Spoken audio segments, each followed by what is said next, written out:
একটু সারপ্রাইজ দেওয়ার চেষ্টা করলাম। এটা কোন ধরনের সারপ্রাইজ? আমরা কিছুই জানলাম না। আমরা যদি জানতাম তোকে এয়ারপোর্ট থেকে গিয়ে নিয়ে আসতাম। চাচু বড় হয়েছে তো, এখনো নিয়ে আসতে হবে। ওরে বাবা, অনেক বড় হয়ে গেছে আমার চাচ্চুটা না। চাচি, চাচি আসসালামু আলাইকুম, কেমন আছো? আলহামদুলিল্লাহ চাচি, খুব ভালো আছি। মা, মা কেমন আছো তুমি?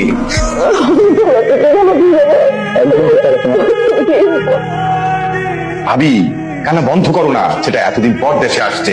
আশ্চর্য, কিছু রান্না বান্না করো। এই ফারজানা, ফারজানা, আবির রুমটা দেখা দে। একদম চোখের পানি ফেলবা না, ফ্রেশ হয়ে এখনই আসতেছি। সাহেব আহেন, আমার লগে আহেন। আবির তাড়াতাড়ি রেডি হয়ে আয়। ঠিক আছে চাচু, আসতেছি।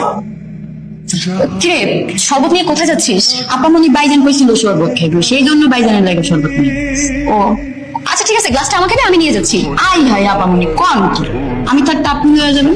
এই তো সমস্যা কি? হ্যাঁ আমি নিয়ে যাচ্ছি, আর তাছাড়া তো তোকে মা ডাকছে, যা। আচ্ছা ঠিক আছে।